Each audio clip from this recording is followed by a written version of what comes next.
رحم اللہ من قرأ الفاتحہ۔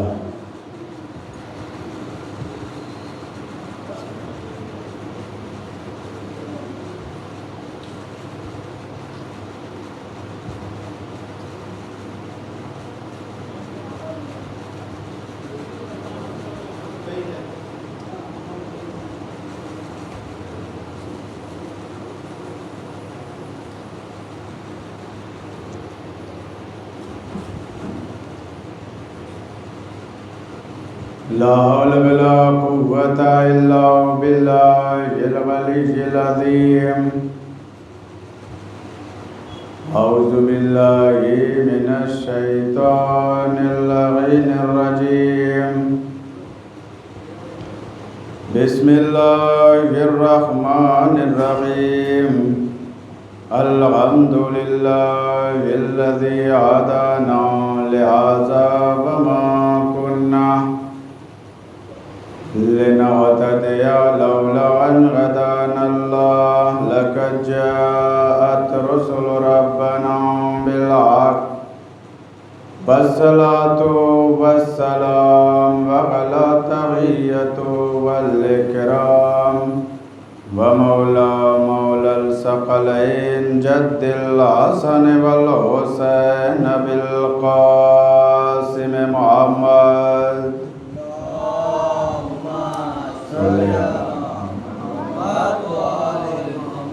وآلہ الطیبین الطاہرین المعصومین المظلومین ولعنۃ اللہ علی اعدائہم منکر فضائلہم غاصب حقوقہم۔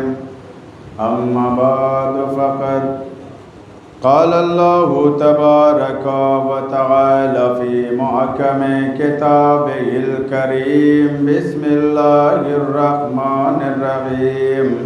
وما تشاءون الا ان یشاء اللہ ان اللہ کان علیما حکیما۔ صلوات پڑھیں۔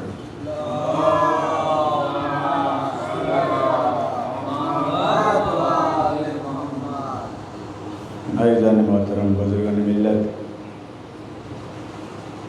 محترم سامعین کرام،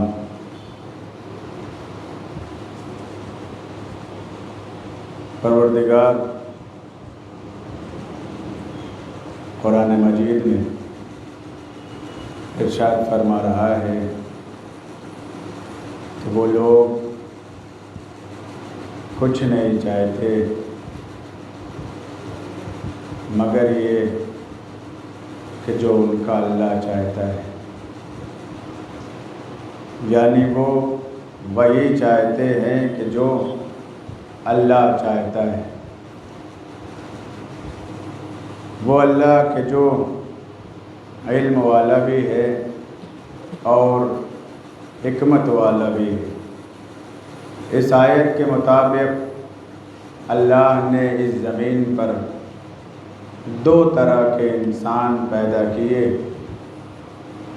ایک کو اللہ نے اپنے لیے مخصوص کیا، یعنی کہ ایک کو اللہ نے ہادی اور رہبر بنا کے دنیا میں بھیجا، اور دوسرا وہ کہ جسے ہدایت کا محتاج بنا کے دنیا میں بھیجا۔ ایک وہ کہ جب چلے تو آگے آگے ہو، ہدایت اس کے پیچھے پیچھے ہو۔ ایک وہ کہ جو پیچھے پیچھے ہو، ہدایت اس کے آگے ہو۔ ایک وہ کہ جس کے ہر فعل اور عمل کو اللہ نے قرآن بنایا۔ ایک وہ کہ جو اسے قرآن کو پڑھ کے ہدایت حاصل کرنے والا ہے۔ ایک وہ کہ جس کے لیے پروردگار نے اس زمین کو سجایا ہے۔ دوسرا وہ کہ جسے اللہ نے اسی زمین پر پیدا کیا ہے۔ ایک وہ کہ جس کے لیے اللہ نے یہ پوری کائنات خلق کی ہے۔ دوسرا وہ کہ جو اس کائنات میں پیدا ہونے والا ہے۔ یعنی اللہ نے اس دنیا میں دو طرح کے لوگ پیدا کیے ہیں، ایک کو اللہ نے ہادی بنا کر بھیجا اور دوسرے کو اللہ نے ہدایت کا محتاج بنا کے بھیجا۔ جو لوگ باہر تشریف فرما ہیں، اگر زحمت نہ ہو تو وہ اندر بھی آ جائیں، صلوات پڑھ لیں محمد اور آل محمد پر۔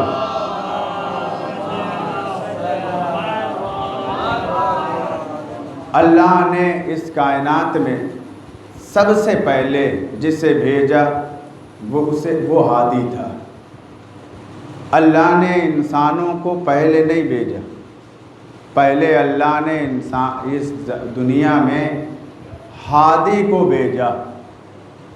کیوں؟ اس لیے کہ ہدایت سے کوئی زمانہ خالی نہ رہے۔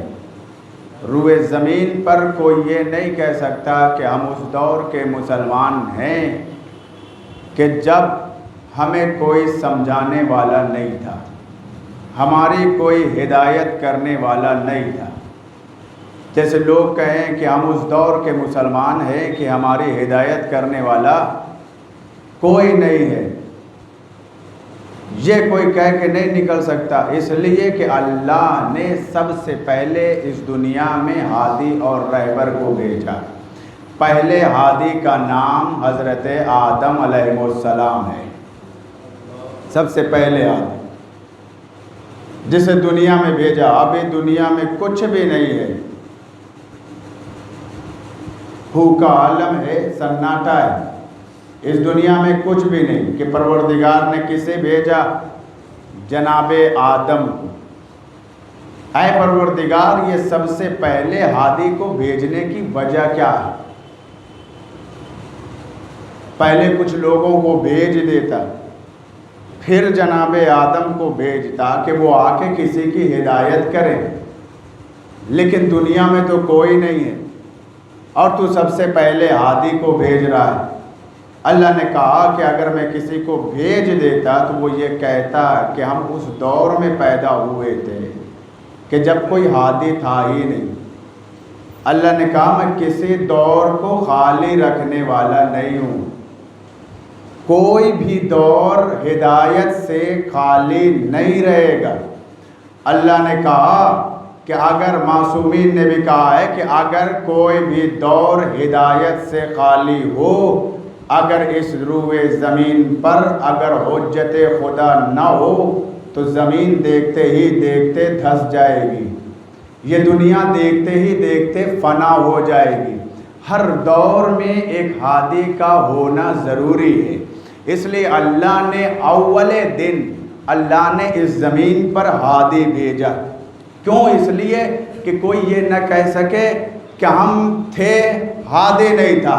جیسے آج انسان یہ کہہ کے نکل جائے کہ ہم اس دور کے مسلمان ہیں کہ جب ہم زندگی گزار رہے تھے کوئی ہدایت کرنے والا نہیں تھا، اللہ نے شیطان کو چھوٹ دے رکھی تھی کہ وہ جسے چاہے بہکائے، جسے چاہے گمراہ کرے، لیکن کوئی ہدایت دینے والا نہیں ہے، کوئی ہدایت دینے والا نہیں۔ ہمیں سمجھائے کون اگر ہم بہک جائیں، ہمیں سمجھائے کون ہم اگر بہک جائیں، ہمیں راستہ دکھائے کون، اس لیے کہ ہادی کوئی نہیں، رہبر کوئی نہیں۔ تو اللہ بھی کہے گا کہ ہمارا آخری نبی دنیا سے آنے سے پہلے یہ بتا کے آیا تھا کہ ہمارے ہادی کون ہوں گے، پہلے کو بھی بتا کے آیا تھا، آخری کو بھی بتا کے آیا تھا۔ اگر تم یہ کہتے ہو کہ ہم اس دور کے مسلمان ہیں کہ جب ہم موجود تھے اور کوئی ہدایت کرنے والا نہیں تھا، تو ہمارا نبی کہہ کے آیا تھا ایک قیامت تک پردہ غیب میں رہے گا، ایک قیامت تک پردہ غیب میں رہے گا۔ دیکھو جب تم بہکنے لگو تو اس کی طرف رجوع کر لینا۔ اب یہ اللہ کی غلطی نہیں، اب یہ کسی معصوم کی غلطی نہیں، یہ انسانوں کی غلطی ہے جو یہ کہتے تو ملتے ہیں کہ ہدایت کرنے والا کوئی نہیں، لیکن جب بتا کے جاتے ہیں کہ ہادی موجود ہے، پردہ غیب میں موجود ہے، اس کی طرف رجوع کر لینا۔ اب اگر اللہ سے کہو گے کہ اے اللہ ہم اس دور کے مسلمان ہیں کہ کوئی ہدایت کرنے والا نہیں تھا، تو اللہ بھی پلٹ کے جواب دے گا کہ پردہ غیب میں تھا، میرا نبی بتا کے آیا تھا۔ صلوات پڑھے محمد اور آل محمد پر۔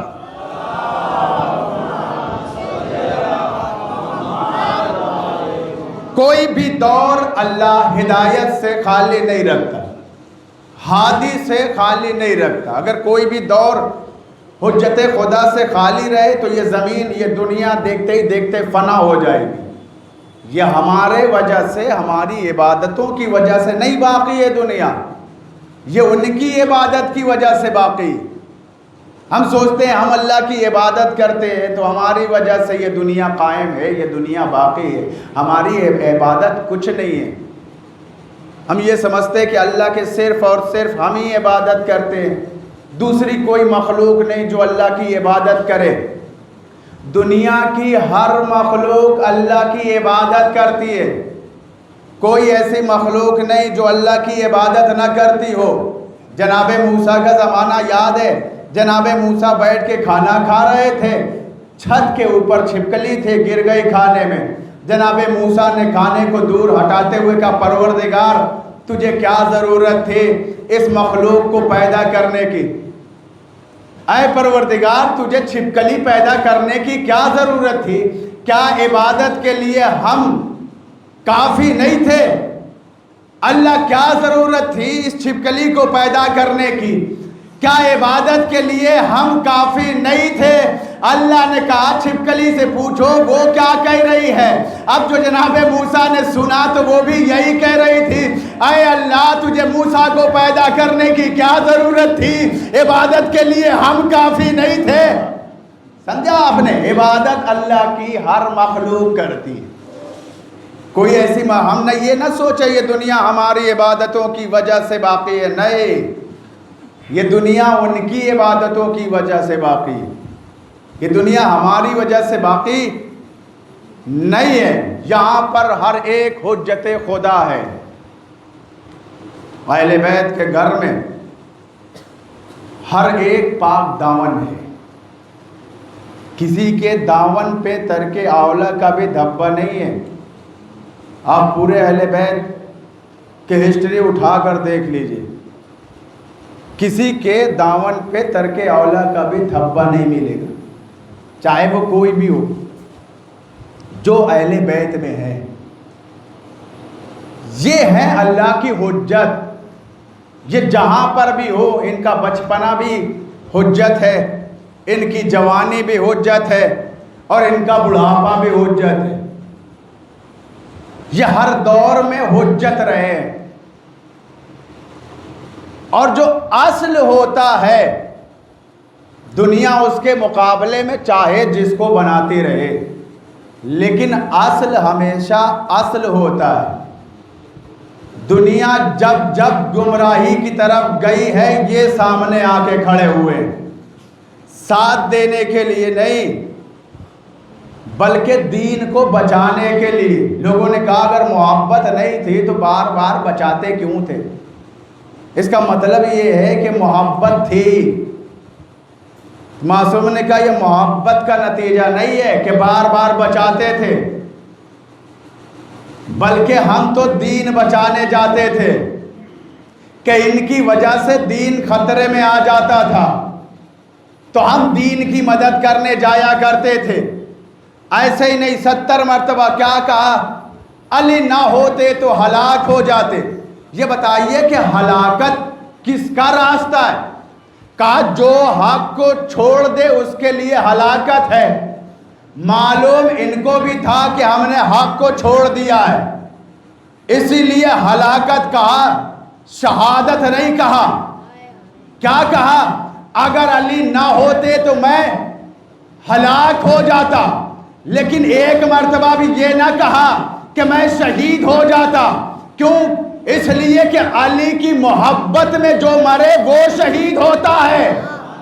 من مات علی حب آل محمد ماتا شہیدہ، جو آل محمد کی محبت میں مر جائے وہ شہید ہوتا ہے۔ جو آل محمد کے بغض میں مر جائے وہ ہلاکت کی موت مرتا ہے۔ پوری زندگی اٹھا کر دیکھ لیجئے، انہوں نے 70 مرتبہ کہا علی نہ ہوتے تو ہلاک ہو جاتے، اما ایک مرتبہ کہہ دیتے علی نہ ہوتے تو شہید ہو جاتے۔ کہا علی کی محبت ہی شہادت کی دلیل ہے، اگر علی نہ ہوتے تو ہلاک ہوتے، شہید نہ ہوتے۔ صلوات پڑھے محمد اور آل محمد پر۔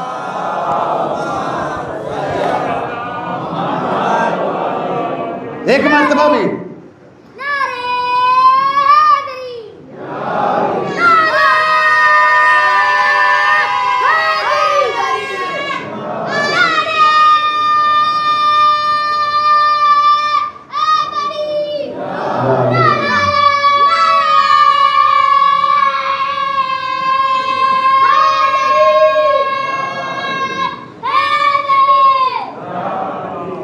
علی بہتوں کو بچائے۔ کیوں بچایا مولا نے؟ ہلاکت سے کیوں بچایا؟ کیونکہ تمہارا دین خطرے میں تھا۔ لوگ یہ جاننے آ رہے تھے کہ کیا یہ دین صحیح ہے کہ نہیں۔ وہ یہ نہیں جان رہے تھے کہ جو اوپر بیٹھا ہے وہ صحیح ہے کہ نہیں۔ اس لیے کہ اگر دوسروں کے یہاں یہ کہہ دیا جائے، کوئی غلط مسئلہ آج بھی اگر بیان کر دیا جائے تو لوگ کہتے ہیں مولوی غلط ہے دوسروں کے یہاں۔ اگر ہمارے یہاں کا کوئی اگر عالم کوئی غلط مسئلہ بیان کر دے تو یہ کہیں گے کہ ان کا مذہبی غلط ہے۔ وہ یہ نہیں کہتے کہ مولوی غلط ہے، پورا مذہبی غلط ہے ان کا فرقہ جو ہے یہی غلط ہے۔ تو سمجھے آپ مولا کیوں جاتے تھے؟ انہیں بچانے نہیں، دین بچانے کے لیے جاتے تھے۔ قیصر روم یعنی روم کا بادشاہ وہ ایک خط لکھتا ہے کہ جاؤ اگر اسلام سچا ہے تو ان سوالوں کا جواب لے کر آؤ۔ اس نے اپنے وزیر کو کچھ سوال دیے لکھ کر، بھیجا کہاں؟ امیر شام کے پاس۔ لوگ کہتے تھے امیر شام، لوگ کہتے تھے، ہم نہیں کہتے، امیر کی جگہ ہم فقیر لگا دیتے۔ لوگ اسے امیر شام کہے، ہم تو فقیر شام کہتے، اس لیے کہ ہمارا امیر تو اور ہے، ہمارا امیر نہیں ہے وہ۔ اس نے خط لکھا کہ جاؤ ان سوالوں کا جواب لے کر آؤ، جو رسول کی جگہ بیٹھا ہے اس سے۔ اس وقت وہی بیٹھے ہوئے تھے۔ کہا جواب لے کر آؤ، اگر جواب دے دے تو صحیح، ورنہ سر قلم کر دینا۔ ورنہ اس لیے کہ جھوٹ بولتا ہے، اس کا دین صحیح نہیں، مذہب صحیح نہیں۔ اگر جواب نہ دیا، اگر وہ سگی رسول کا آخری نبی کا جانشین ہے تو وہ جواب دے گا۔ اب اس کا وزیر چلا روم سے جواب لینے کے لیے۔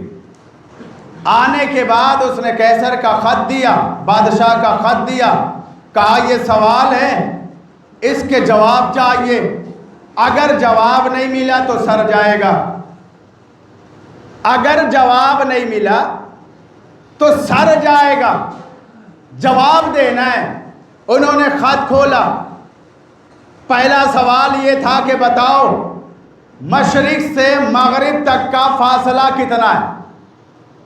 پہلا سوال تھا۔ انہیں سوال دیکھتے ہی چکر آ گیا، سوال اتنا مشکل ہے، آسمان کا سوال زمین والا کیسے دے؟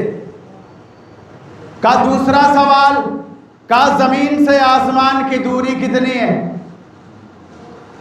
کا تیسرا سوال، کا وہ 10 چیزیں کیا ہیں جو ایک دوسرے پر فضیلت رکھتی ہیں؟ سوال آسمانی تھے، بات سر کی تھی، کہ اب کیا کیا جائے؟ جواب نہ دیا تو سر دینا پڑے گا۔ وزیر چالاک تھا، اس نے کہا مجھے پتا ہے تو جواب دے نہیں سکتا، تو کیوں نہ اس کے پاس جا کہ جو جواب دے۔ کہا کون جواب دے گا؟ کہا تو بن کے بیٹھا ہے، حقیقی جو ہے اس کے پاس جا۔ اس نے کہا میری ہمت نہیں ہے جو جاؤں۔ کہا جو پوری دنیا کی مشکلوں کو دور کرتا ہے وہ تیری بھی مشکل دور کرے گا، اس لیے کہ وہ شکلیں دیکھ کر نہیں دیتا، بس عطا کر دیتا ہے۔ اگر دشمن بھی آ جائے در پہ تو عطا کر دیتا ہے، اس کے در سے کوئی خالی ہاتھ نہیں جاتا، اس لیے کہ وہ کریم ابن کریم ہے۔ مولا خطبہ دے رہے تھے، کسی نے درمیان میں پوچھ لیا کہ مولا یہ بتائیے سخی اور کریم میں کیا فرق ہے؟ مولا نے کہا کہ سخی وہ ہوتا ہے جو چہرے دیکھے، سخی وہ ہوتا ہے کہ جو مانگنے پر عطا کرے۔ کہا کریم کا سوالی کا چہرہ دیکھے اور عطا کر دے، اور خدا کا شکر ہے کہ اس نے ہمیں کریم پیدا کیا ہے، خدا کا شکر ہے کہ اس نے ہمیں کریم پیدا کیا ہے۔ اب ایک درمیان سے کھڑا ہو کے کہتا ہے مولا آپ سے پہلے ایک سخی گزر چکا ہے۔ مولا نے پوچھا وہ کون؟ کہا اس کا نام حاتم تھا، اس کا نام حاتم تھا۔ کہا کیا کریم ایک سخاوت تھی اس کی؟ کہا مولا اس کے محل میں 40 دروازے تھے۔ کہا پھر؟ کہا سوالی جو تھا مانگنے والا وہ 40ویں دروازے جاتے جاتے خود سخی ہو جاتا تھا۔ مولا مسکرائے اور مسکرا کر کہتے ہم نے حاتم سے زیادہ کنجوس آج تک دیکھا ہی نہیں، ہم نے حاتم سے زیادہ کنجوس آج تک دیکھا ہی نہیں۔ اب سوال کرنے والا کہتا ہے مولا وہ کیوں؟ وہ تو عطا کرنے والا ہے۔ مولا نے کہا کہ وہ 40 دروازوں سے سوالی کو ذلیل کرتا تھا، وہ 40 دروازوں سے سوالی کو ذلیل کرتا تھا۔ اگر دینا ہی تھا تو پہلے ہی دروازے سے اتنا کیوں نہیں دے دیا کہ 39 دروازے جانے کی ضرورت نہ پڑے؟ صلوات پڑھے محمد اور آل محمد پر۔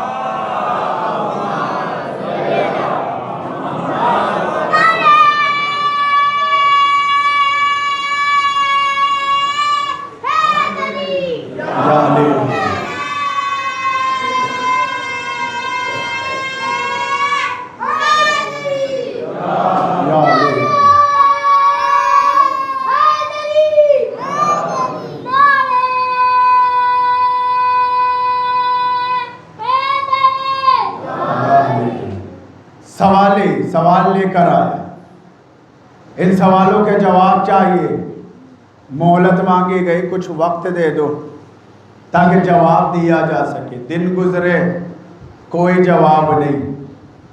وزیر نے کہا کہ جواب وہی ملے گا، اس لیے کہ وہی ہیں جو زمین سے زیادہ آسمان کے راستے جانتے ہیں، جواب وہی ملے گا۔ کہا جائے گا کون؟ اب جو رائے دیتا ہے پھنستا وہی ہے، اگر رائے دیا ہے تو تم ہی جاؤ۔ وزیر کے ہاتھ میں خط دیا گیا، وزیر لے کر چلا۔ کہاں آیا؟ مولا ایک باغ میں بیلچے سے کام کر رہے ہیں، مزدوری کر رہے ہیں۔ دور آ کے کھڑا ہو کے کہتا ہے، مطلب پہلے سلام کیا، سلام کرنے کے بعد کہتا ہے کہ یا علی میں آپ کا چاہنے والا ہوں۔ کیا کہا؟ یا علی میں آپ کا چاہنے والا ہوں۔ مولا نے کام کرتے کرتے کہا نہیں تو میرا چاہنے والا نہیں ہے۔ مولا نے مڑ کے دیکھا بھی نہیں۔ اس نے پھر کہا یا علی میں آپ کا چاہنے والا ہوں۔ مولا نے کہا نہیں تو میرا چاہنے والا نہیں ہے۔ جب تیسری مرتبہ کہا، مولا نے کہا تجھے پتہ نہیں علی کی تلوار بھی 70 نسلوں کو دیکھ کر چلتی ہے، تو کیا علی نہیں جانے گا کہ سامنے کھڑا ہوا شخص میرا چاہنے والا ہے یا میرا دشمن ہے؟ جو تیرا سوال ہے وہ سوال کر جواب لے، گھر جا۔ جو تیرا سوال ہے سوال کر جواب لے، گھر جا۔ اس نے کہا یا علی آپ کو کیسے پتا کہ میں سوال کا جواب لینے آیا ہوں؟ مولا نے کہا کہ جو سوال لے کر آیا ہے تو بتائے گا یا میں بتا دوں کہ وہ سوال کیا ہے؟ کہا یا علی آپ ہی بتائیں۔ کہا مشرق سے مغرب تک کا فاصلہ کتنا ہے؟ زمین سے آسمان تک کی دوری کتنی ہے؟ وہ 10 چیزیں کیا ہیں جو ایک دوسرے پر فضیلت رکھتی ہے؟ کہا یا علی سوال تو ٹھیک ہے، اب جواب چاہیے۔ سوال تو ٹھیک ہے، جواب چاہیے۔ مولا نے کہا کہ اچھا میں تو کام میں ہوں، ایسا کرو کچھ دور پہ وہ میرا بڑا بیٹا کھیل رہا ہے۔ علی کا بڑا بیٹا کون ہے آپ جانتے؟ وہ میرا بڑا بیٹا کھیل رہا ہے، جاؤ اس سے جا کر جواب لے لو۔ میں کہوں گا یا علی امام حسن کا بچپنا ہے، آنے والا سوالی جو سوال لے کر آیا ہے، سوال کرنے آیا ہے، وہ امت کا ایک بوڑھا ہے، آپ اسے بھیج رہے ایک بچے کے پاس۔ یا علی آپ جواب دے دیں۔ کہ بھیج رہا ہوں اسی لیے کہ دنیا کو بتا سکوں کہ امت کے بڑھاپے سے امامت کا بچپنا بہتر ہوتا ہے۔ تھوڑا تھوڑا ساتھ جڑتے چلے آئے۔ امت کے بڑھاپے سے امامت کا بچپنا بہتر ہوتا ہے۔ جاؤ میرا وہ بڑا بیٹا ہے، وہ جواب دے دے گا۔ امام حسن کھیل رہے، آنے کے بعد ہاتھ جوڑ کے کھڑا ہو گیا، مولا جواب چاہیے۔ امام حسن نے کہا زمین سے آسمان تک کی دوری کتنی ہے؟ مشرق سے مغرب تک کا فاصلہ کتنا ہے؟ یہ تو علم غیب بچپن میں بھی جانتے ہیں۔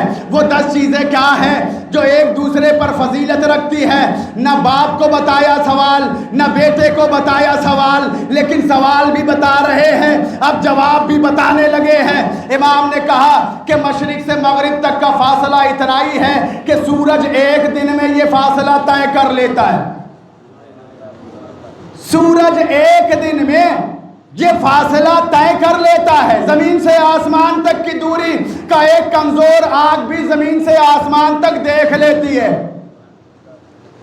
ایک کمزور آنکھ بھی زمین سے آسمان تک دیکھ لیتی ہے۔ مولا وہ 10 چیزیں کیا ہیں جو ایک دوسرے پر فضیلت رکھتی ہے؟ اب مولا نے کہا کہ پہلی چیز ہے زمین۔ زمین جب بچھائی گئی تو زمین میں سکون نہیں تھا، زمین میں لرزہ پیدا ہو رہا تھا۔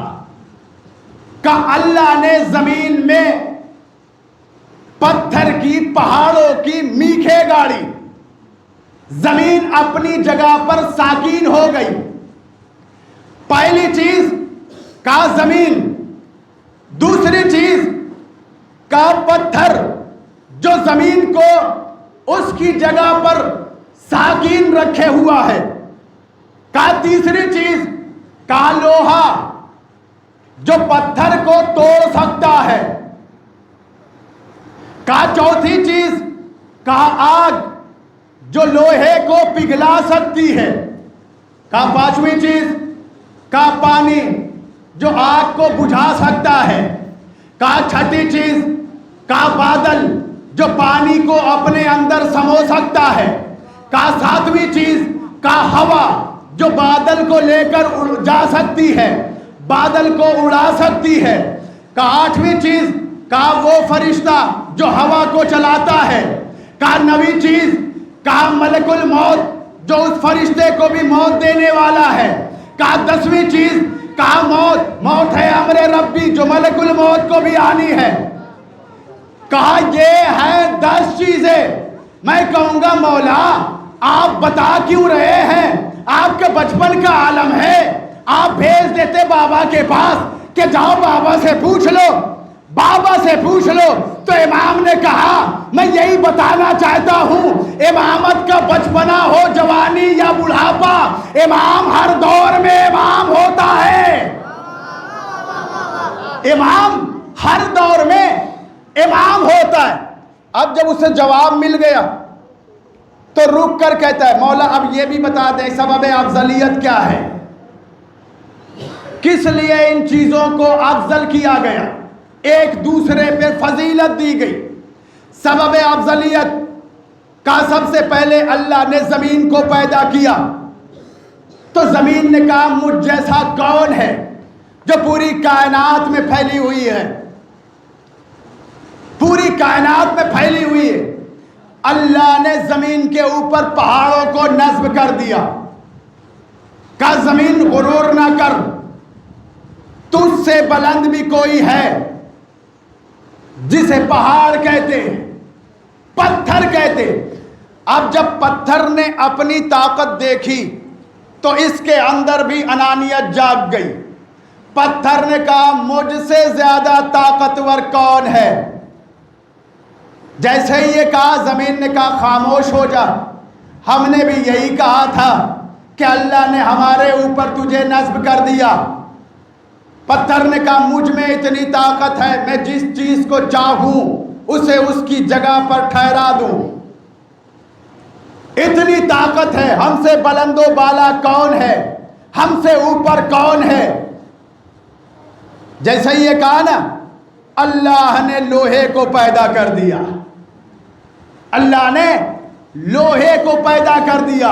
اس نے پہاڑ کو جب توڑا تو یہ کہا کہ مجھ سے زیادہ طاقتور کون ہے؟ انانیت کیا ہوتی یہ دیکھے۔ جیسے اس نے کہا نا مجھ سے زیادہ طاقتور کون ہے، تو پہاڑ نے کہا کہ ایسا نہ کر، ہم نے بھی یہی کہا تھا کہ اللہ نے تجھے ہمارے اوپر مسلط کر دیا۔ جیسے ہی یہ کہا کہ ہم سے زیادہ طاقتور کون ہے، ہم وہ ہیں جو پتھر کو بھی توڑ سکتے۔ جیسے ہی یہ کہا اللہ نے آگ کو پیدا کر دیا، کہا پگھلا ڈال لوہے کو۔ آگ نے لوہے کو پگھلا ڈالا۔ اب لوگوں نے نہ جانے لوہے سے کیا کیا بنا ڈالا۔ لوہے کو فخر تھا نا، لوگوں نے لوہے کو تقسیم کر ڈالا۔ آگ نے جب یہ دیکھا کہ میں لوہے جیسے فولاد کو پگھلا سکتی ہوں، جیسے ہی آگ کے دل میں یہ آیا کہ مجھ سے زیادہ طاقتور کون ہے، میں لوہے کو بھی پگھلا سکتی ہوں، اللہ نے پانی کو پیدا کر دیا۔ کہا بجھا ڈالا آگ کو۔ اس نے انانیت دکھائی ہے، آگ کو بجھا ڈال، پانی آیا، آگ کو بجھا دیا پانی نے۔ اب پانی کو بھی فخر ہو گیا، مجھ سے زیادہ طاقتور کون ہے؟ جہاں جاؤں وہاں تباہی آ جاتی ہے، ایک سیلاب آئے گاؤں کا گاؤں ختم ہو جاتا ہے، مجھ سے زیادہ طاقتور کون ہے؟ جیسے ہی انانیت آئی نیچے سے آواز آئی اے فخر نہ کر، ہم سب نے بھی یہی فخر کیا تھا، اللہ نے ہم سے اوپر ایک اور مسلط کر دیا، اس کے اوپر ایک اور مسلط کر دیا، اب تجھے مسلط کیا، تو بھی وہی غلطی کر رہا جو غلطی ہم نے کیا ہے۔ سبق سیکھنا چاہیے اپنے سے نیچے والوں سے، سبق لینا چاہیے، درس حاصل کرنا چاہیے۔ جیسے ہی انانیت آئی پانی کے اندر، اللہ نے بادل کو پیدا کر دیا، سمولے پانی کو اپنے اندر۔ اب جب بادل نے پانی کو اپنے اندر سمویا، بادل کے اندر فخر آ گیا کہ میں وہ ہوں جو پانی کو اپنے اندر سمو سکتا ہوں، کون ہے میرے جیسا؟ جیسے یہ کہا نا اللہ نے ہوا کو پیدا کر دیا، ہوا کو پیدا کر دیا، بادل نے خود پر فخر کیا ہے، لے جا اسے جہاں لے جانا ہے، جدھر لے جانا ہے لے جا۔ بادل دکھائی یہاں دے، کچھ ہی دیر میں کہیں اور دکھائی دیتا ہے، ہوا کے اندر یہ طاقت۔ اب ہوا نے یہ کہا کہ کون ہے ہم سے زیادہ طاقتور؟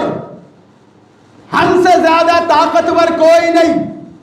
اللہ نے اس فرشتے کو پیدا کر دیا جو ہوا چلاتا ہے۔ اللہ نے کہا تیری مرضی، جب چاہے چلا، جب چاہے نہ چلا، جب چاہے چلا، جب چاہے نہ چلا۔ اس کے اندر بھی یہ خواہش جاگی کہ ہم سے زیادہ طاقتور کون ہے؟ میں ہوا چلانے والا ہوں، اللہ کی مخلوق میری وجہ سے زندہ ہے، ہوا چلاؤں تو جیے گی، نہ چلاؤں تو مر جائے گی۔ جیسے ہی یہ انانیت اس کے اندر آئی، فرشتے کے اندر، اللہ نے ملک الموت کو پیدا کر دیا، کہا اسے موت دینا تیرا کام ہے۔ اللہ نے اسے پیدا کر دیا۔ اب جیسے ہی ملک الموت کو پیدا کیا، ملک الموت کے دل میں آیا میں وہ ہوں، کہ ہمیں کسی سے اجازت لینے کی ضرورت نہیں، جہاں چاہوں چلا جاؤں، جہاں چاہوں چلا جاؤں۔ جناب سلیمان یہ کہہ کے گئے تھے کہ جب تک میں نہ کہوں کوئی اندر نہیں آئے گا۔ اللہ نے کہا سلیمان ایسا نہیں ہے، میں کہنے والا ہمیں پسند نہیں ہے۔ اللہ نے وہاں ملک الموت کو بھیج دیا۔ کون ہو؟ میں ملک الموت ہوں، میں وہ ہوں جسے کسی در پہ رکنے کی ضرورت نہیں ہے، کہیں پہ ٹھہرنے کی ضرورت نہیں ہے، کسی سے اجازت لینے کی ضرورت نہیں ہے۔ جیسے ہی ملک الموت نے کہا میں وہ ہوں جو کسی سے اجازت نہیں لیتا، اللہ نے کہا ملک الموت میں اسی کائنات میں ایک ایسا گھر بناؤں گا جہاں رک کر تجھے اجازت لینی ہوگی، ایسا گھر بناؤں گا۔ اللہ نے گھر بنا دیا۔ ملک الموت بار بار کنڈی کھٹکھٹاتا رہا، اجازت ہے اندر آ جاؤں؟ نہیں اجازت نہیں ہے۔ باہر کھڑا، پھر اجازت ہے اندر آ جاؤں؟ نہیں اجازت نہیں ہے۔ جب تک زہرا کی اجازت نہیں ملی، ملک الموت جیسا فرشتہ دروازے پہ کھڑا رہا۔ صلوات پڑھے محمد اور آل محمد پر۔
یہ حجت خدا ہے زمین پر، اپنوں کو نہیں، یہ غیروں کو بھی بچاتے۔ حجت خدا زمین سے زیادہ آسمان کی راہوں کو جاننے والے۔ ایسا نہیں ہے کہ زمین کی راہوں کو نہیں جانتے، زمین کی راہوں کو جانتے ہیں۔ زمین کی کئی راہوں سے زیادہ کہیں آسمان کی راہیں ہیں، یہ بتانے کی کوشش کی گئی ہے۔ یہ نہ سب بعض لوگ اعتراض کر دیتے ہیں کہ کیا مولا زمین سے زیادہ آسمان کی راہوں کو جانتے تھے، اس کا مطلب یہ زمین کے راستے کم جانتے تھے؟ نہیں، یہ تو بتایا گیا ہے زمین کے راستے کم ہیں، آسمان کے راستے زیادہ ہیں۔ لوگ چاند پہ پہنچ کے یہ کہنے لگے کہ ہم چاند تک پہنچ گئے، ہم نے ترقی کر لیا۔ مولا نے پہلے ہی کہہ دیا تھا کہ زمین سے زیادہ آسمان کے راستے ہیں، ابھی تو ایک راستے پہ پہنچے ہو، آگے بھی بہت راستے ہیں، آگے ابھی بہت راستے ہیں۔ یہ ہیں حجت خدا جو عطا کرنے میں کسی سے پیچھے نہیں۔ یہ عطا چہرہ دیکھ کر نہیں کرتے، سوالی کا چہرہ دیکھتے ہیں عطا کر دیتے۔ سوالی کا صرف مانگتے، یہاں مانگنے کی ضرورت نہیں ہوتی، صرف آ جاؤ دل میں مرادوں کو رکھ کر اس دروازے پر۔ امام حسن کو جب امیر شام نے بلایا دربار میں، امام حسن پہنچے تو یہ سمجھ رہا تھا اور لوگوں کو جمع کیا تھا، بہت سارے جو شام کے رہنے والے تھے، یہ کہہ کے کہ جب امام حسن آئیں تو کوئی کھڑے مت ہونا، کوئی سلام مت کرنا۔ یہ کہا گیا، درہم و دینار دیا گیا کہ ایسا کرنا۔ لیکن جیسے ہی حجت خدا دربار میں داخل ہوا، ہر ایک کرسی نشین اپنی کرسی چھوڑ کر کھڑا ہو گیا۔ یہ حجت خدا ہے۔ ہر ایک نے امام کو سلام کیا۔ امیر شام نے کہا منع کیا تھا کہ اس کا روب ہی ایسا ہے، اس کا جلال ہی ایسا ہے کہ ہم اپنی جگہ بیٹھ نہیں پائے، ہم اپنی جگہ بیٹھ نہیں پائے۔ اب دوسرا طریقہ یہ نکالا کہ امام کو معاذ اللہ ذلیل کیا جائے. جسے اللہ عزت دے اسے ذلیل کون کر سکتا ہے؟ اللہ نے انہیں عزت دی ہے. کیا کیا؟ لا کر بہت سارے سونے کو امام کے سامنے رکھ دیتا ہے. رکھ کے کہتا ہے اے علی کے بیٹے یہ سارے سونے آپ کے لیے ہیں. یہ سارے سونے آپ کے لیے، سارا سونا آپ کا ہے، لے جائیے. مولا نے کیا کیا پتہ ہے؟ جب اس نے سونا دیا تو یہ کہا کہ یہ خیال رکھیے گا کہ میں کس کا بیٹا ہوں. بھیا پوری دنیا جانتی ہے آپ کس کے بیٹے ہیں. کہا یہ خیال رکھیے کہ میں کس کا بیٹا ہوں. میں گندا کا بیٹا ہوں. یہی کہا میں گندا کا بیٹا ہوں. امام حسن نے کہا اچھا. امام حسن کی جوتی ایک شخص بیٹھا ہوا سیدھی کر رہا تھا. امام نے کہا سنو. آگے آیا جی مولا. کہا یہ جتنے سونے رکھے لے جاؤ. مولا کیوں؟ کہا یہ انعام ہے میری جوتی سیدھی کرنے کا. یہ انعام ہے میری جوتی سیدھی کرنے کا. اب ادھر سے آواز آئی ہم نے آپ کو دیا تھا، آپ نے جوتی سیدھی کرنے والے کو اتنا سونا دے دیا. کہا تو بھی خیال رکھنا اگر تو ہندا کا بیٹا ہے میں خدیجہ کا نواسا ہوں. صلوات پڑھے محمد اور آل محمد پر.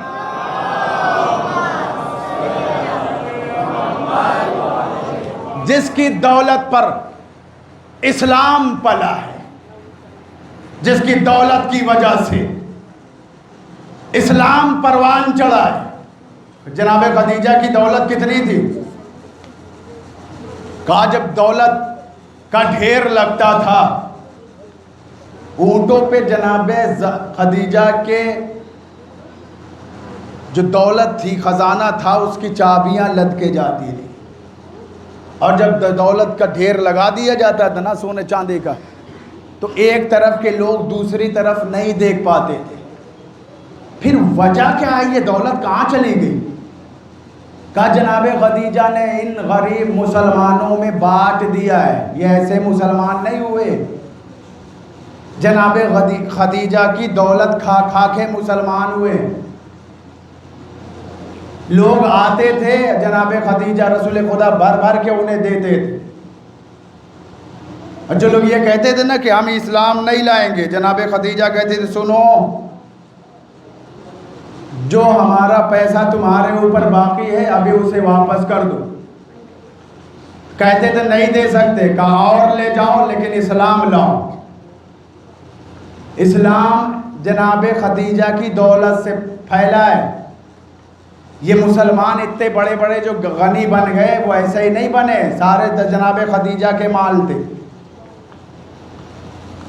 جناب خدیجہ کے جس کی ماں کے پاس اتنی دولت ہو اس کی بیٹی گھر میں بیٹھ کے چکی چلا رہی ہے. وہ دولت کہاں چلی گئی؟ مسلمان لوٹ لوٹ کے کھا گئے. اور منافقت ان کے دل میں رہ گئی. اسلام لائے تو لیکن ایمان نہیں لائے. صرف زبان سے کلمہ پڑھ لیا کہ ہم مسلمان ہیں لیکن ایمان نہیں لائے. اس لیے کہا گیا اے رسول اللہ ادھر آپ کا انتقال ہوگا یہ سب کے سب اپنے دین پہ پھر جائیں گے. وہی ہوا کہ سب کے سب اپنے دین کی طرف پھر گئے. کیوں؟ اس لیے کہ دل میں ایمان نہیں تھا. جس کے دل میں کل ایمان نہ ہو اس کے دل میں ایمان نہیں ہوتا. اگر علی کی محبت ہے دل میں وہ سچا مسلمان ہے، اور جس کے دل میں علی کی محبت نہ ہو اس کے ایمان کا بھروسہ نہیں ہے.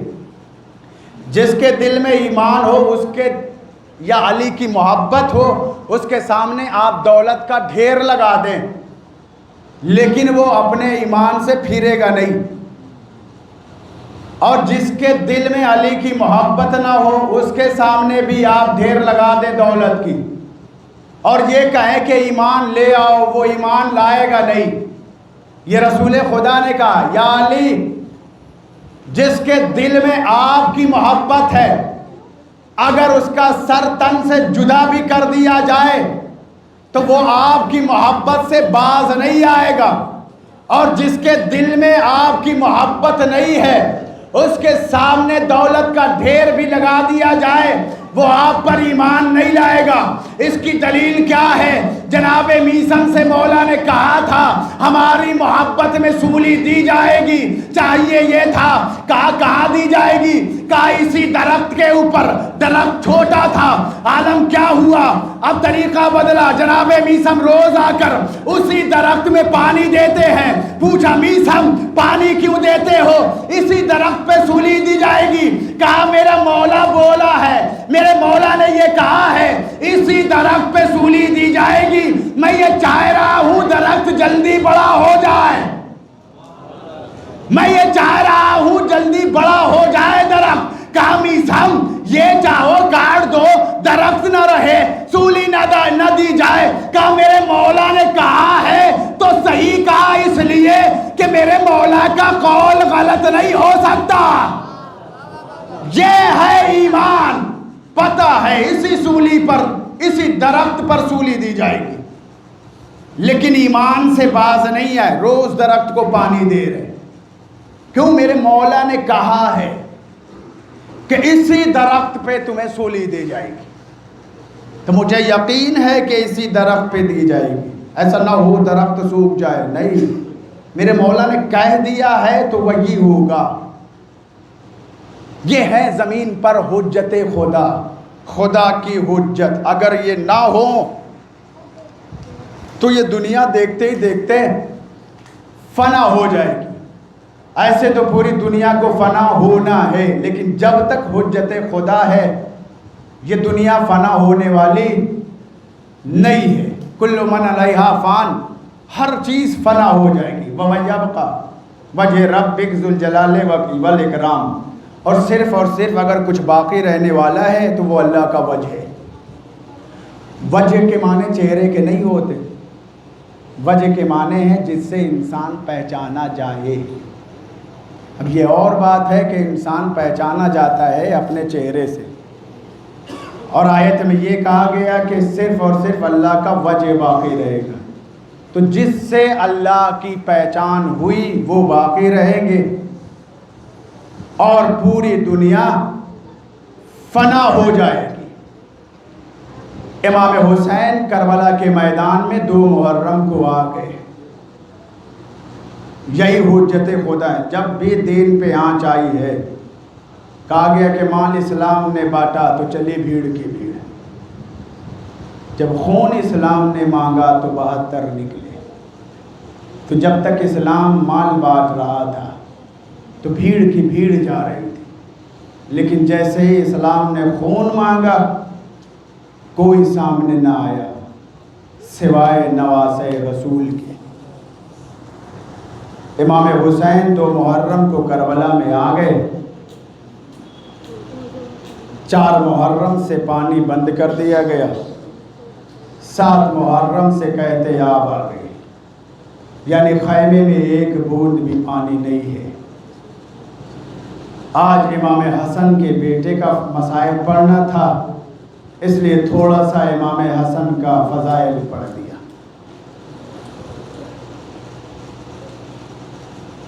کس کا مصائب ہونا ہے؟ حسن کے بیٹے کا۔ آج آپ کو امام حسن کو جناب قاسم کا پرسہ دینا ہے۔ رونے میں شرمائیے گا نہیں، ایک دوسرے کا چہرہ دیکھ کر روئیے گا، اس لیے کہ پتہ نہیں اگلے سال کون زندہ رہے گا۔ اللہ نے ہمیں یہ موقع دیا ہے کہ 1 سال صحیح ہم اہل بیت کا غم اور منا لیں، کربلا کے غریبوں کا غم منا لیں، پھر پتہ نہیں اگلے سال کون زندہ رہے گا اور کون اہل بیت کا غم منائے گا۔ جو زندہ رہے گا وہ اہل بیت کا غم منائے گا۔ عزادارو، آج 6 محرم ہے، شب 7 محرم ہے۔ جناب قاسم کا مسائے پڑھا جاتا ہے۔ کون قاسم؟ حسن کے فرزند ہیں قاسم، علی کے پوتے ہیں قاسم، زہرا کے پوتے ہیں قاسم۔ عزادارو، جناب قاسم بار بار امام حسین کے پاس آتے ہیں، چچا اجازت دیجئے ہم بھی مقتل میں جائیں، لیکن امام اجازت نہیں دیتے۔ ایک چچا ہے، اپنے بھتیجے کو مرنے کی اجازت کیسے دے دے؟ وہ بھی جو بھائی کی نشانی ہے، ہو بہو بھائی کی صورت ہو۔ عزادارو، جناب قاسم خیمے میں بیٹھے گریہ کر رہے ہیں کہ مادر قاسم کی نگاہ ایک مرتبہ قاسم کے چہرے پہ پڑی۔ قاسم ابھی میدان میں نہیں گئے، اماں چچا اجازت نہیں دیتے، بار بار چچا کے پاس جاتا ہوں، چچا اجازت دے دے، لیکن چچا اجازت دیتے نہیں ہے۔ مادر قاسم کو یاد آیا کہ جب قاسم چھوٹے تھے تو امام حسن نے ایک تعویذ باندھا تھا اور یہ وصیت کی تھی کہ جب میرے بھائی حسین پر کوئی مصیبت آئے تو یہ تعویذ کھول کر میرے بھائی کو دے دینا۔ عزادارو، جناب قاسم نے اس تعویذ کو لیا، امام حسین کے پاس آئے۔ جیسے ہی تعویذ لے کر آئے ہیں نا، امام حسین نے تعویذ کو کھولا۔ بھیا حسین، ایک دن ایسا آئے گا کہ کربلا ہوگی، جنگل ہوگا، بیابان ہوگا، نرغے آدم میں آپ گھرے ہوں گے، میرے بھائی ہم کربلا میں موجود نہیں ہوں گے، لیکن اے میرے بھائی حسین، ہمارا بیٹا قاسم موجود ہوگا، ہمارے طرف سے ہمارے بیٹے کو قربان کر دینا۔ عزادارو، جیسے ہی جناب قاسم تعویذ لے کر آئے، امام حسین نے قاسم کو دیکھا، اے میرے لال، یہ تم تعویذ لے کر نہیں آئے ہو، موت کا پروانہ لے کر آئے ہو، یہ بھیا کی تعویذ ہے، یہ بھیا کی وصیت ہے، اے میرے لال میں تمہیں روکوں گا اب نہیں۔ چچا اور بھتیجے گلے مل کر، تاریخ نے لکھا اتنا روئے، اے میرے لال، جب میں بھیا کو دیکھنا چاہتا تھا نا، تمہیں دیکھ لیا کرتا تھا، جب ہمیں بھیا کی یاد آتی تھی نا، تمہیں دیکھ لیا کرتا تھا۔ آج تم بھی جا رہے ہو، میرے لال جاؤ۔ امام حسین نے تیار کیا۔ جناب قاسم اتنے چھوٹے تھے کہ کوئی بھی زرہ جناب قاسم کو نہیں آ رہی تھی، بغیر زرہ کے امام حسین نے مقتل میں بھیجا۔ ایک کام ایسا کیا جو کسی شہید کے ساتھ نہیں کیا ہے، وہ کیا؟ آستینوں کو الٹ دیا، گریبان کو چاک کر دیا۔ آپ جانتے ہیں ایسا کس کے ساتھ کیا جاتا ہے؟ ایسا یتیموں کے ساتھ کیا جاتا ہے، ایسا یتیموں کے ساتھ۔ مولا ایسا کیوں کیا؟ کہ ہو سکتا ہے کہ یہ ظالمین قاسم کو یتیم سمجھ کے رحم کریں، لیکن جتنا ظلم قاسم پہ ہوا اتنا ظلم کسی اور پہ نہیں ہوا۔ ہاں عزادارو، جناب قاسم میدان میں آئے، بڑے دلیری سے جنگ کرتے رہے۔ عرض کایا اس کے 4 بیٹے آئے، تہے تیگ کر دیا۔ جناب قاسم چھوٹے تھے، جنگ کرتے کرتے ایک مرتبہ رکاب سے پیر نکل آیا۔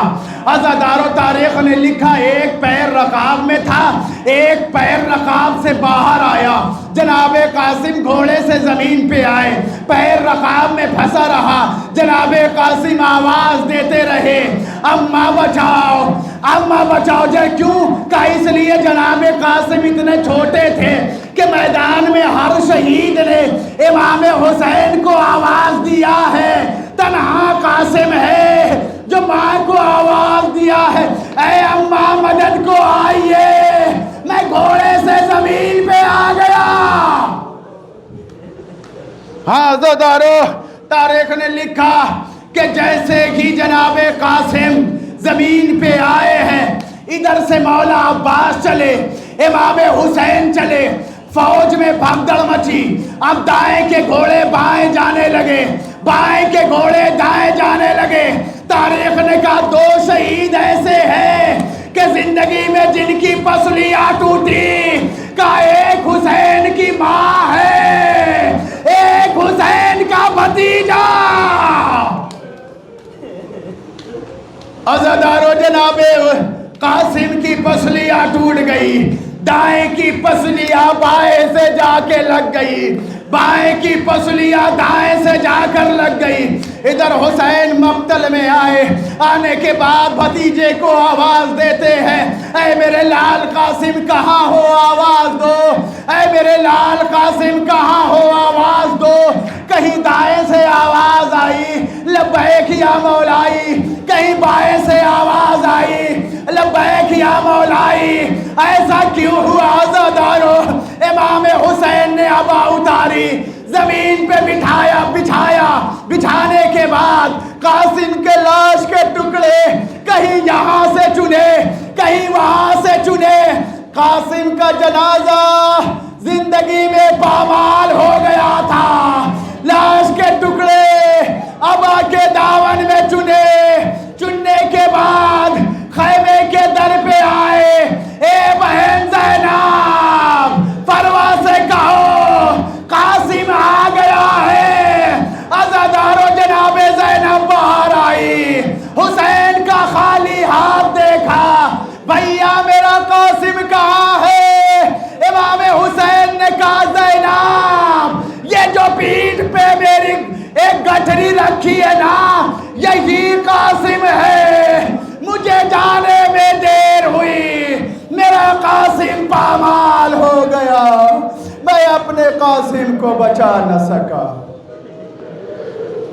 لعنت اللہ علیکم الظالمین، سیعلم الذین ظلموا من کذبون، ان للہ و انا الیہ راجعون، رزن دے کھزائی تسلیما لامرہ۔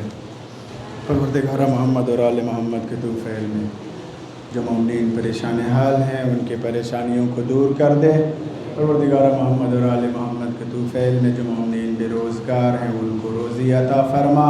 پروردگار محمد اور آل محمد کے تو فعل میں جو مومنین بیمار ہیں انہیں شفائے کاملہ عطا فرما۔ پروردگار محمد اور آل محمد کے تو فعل میں جو مومنین بے اولاد ہیں انہیں اولاد صالح عطا فرما۔ پروردگار محمد اور آل محمد کے تو فعل میں ہم سب کے گناہ کبیرہ صغیرہ کو معاف کر دے۔ پروردگار محمد اور آل محمد کے تو فعل میں شیعہ حیدر کرار جہاں کہیں بھی ہیں ان کی جان و مال عزت آبرو کی حفاظت فرما۔